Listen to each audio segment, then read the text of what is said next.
Dalam video kali ini kita akan membahas pressure drop atau penurunan tekanan, pressure loss kehilangan tekanan, dan head loss kehilangan head ketinggian. Ketiganya itu memang tampak mirip tapi artinya berbeda. Mungkin ini membingungkan ya pada awalnya, tetapi akan menjadi jelas jika kita itu memahami cara kerja kesetimbangan energi, yaitu melalui persamaan Bernoulli.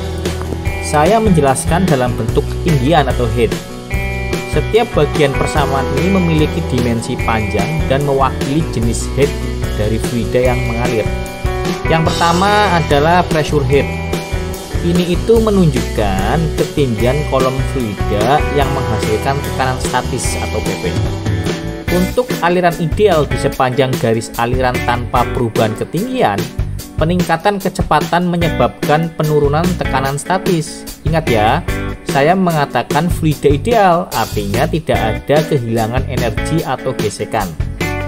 Jadi, agar fluida mengalir ke arah yang benar, tekanan di titik 1 itu harus lebih besar daripada tekanan di titik 2. Pipa dalam bentuk horizontal, jadi tidak ada efek ketinggian datum, titik referensinya.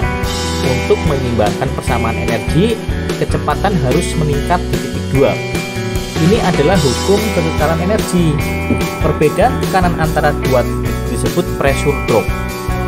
Partikel fluida bergerak lebih cepat karena perbedaan tekanan. Sekarang, tahu tidak apa yang mungkin terjadi jika tekanan di titik 2 itu lebih besar daripada tekanan di titik 1? Jadi tentu saja partikel fluida akan bergerak dari kanan ke kiri. Lihat bagaimana perbedaan tekanan atau penurunan tekanan antara kedua titik tersebut menentukan arah aliran. Ini adalah penurunan tekanan yang dapat dibalik tanpa kehilangan yang tidak dapat dipulihkan. Namun ya, dalam kehidupan nyata ada penurunan tekanan yang tidak dapat dipulihkan karena selalu ada gesekan dan panas. Tekanan statis menurun lebih jauh sepanjang pipa. Tidak hanya karena peningkatan kecepatan, tetapi juga akibat gesekan. Ketinggian kolom cairan menurun lebih jauh karena gesekan. Jadi, kehilangan ketinggian kolom cairan akibat gesekan atau efek lain yang tidak dapat dibalik disebut head loss. Head loss ya. Seperti yang kita bisa lihat, kehilangan head mempengaruhi keseimbangan energi. Kehilangan ini bersifat permanen dan tidak dapat dipulihkan. Energi ini hilang ke lingkungan. Bagaimana cara kita mengatasi kehilangan head ini? Disinilah pompa itu berperan. Dengan pompa, kita dapat memberikan energi tambahan ke fluida untuk mengatasi kehilangan head. Setelah itu, fluida kembali ke kondisi ideal.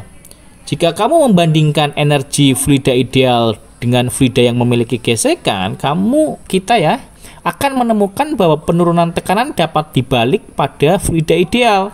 Sedangkan pada fluida dengan gesekan, penurunan tekanan sebagian tidak dapat dibalik. Sebagian tekanan hilang akibat gesekan dan tidak bisa kembali. Ini disebut kehilangan tekanan atau pressure loss.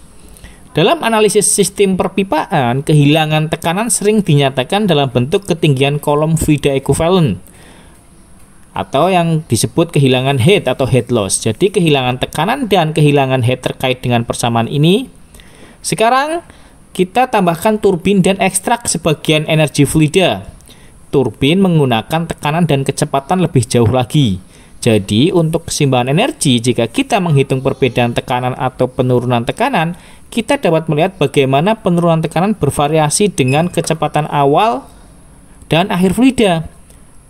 Kemudian perubahan tekanan ketinggian datum dan kerja yang dilakukan oleh pompa atau turbin serta kehilangan tekanan, pressure loss. Jika kita memperhatikan persamaan ini dengan baik, penurunan tekanan akan sama dengan kehilangan tekanan ketika kecepatan dan perubahan ketinggian datum tetap konstan dan tidak ada kerja pompa atau turbin.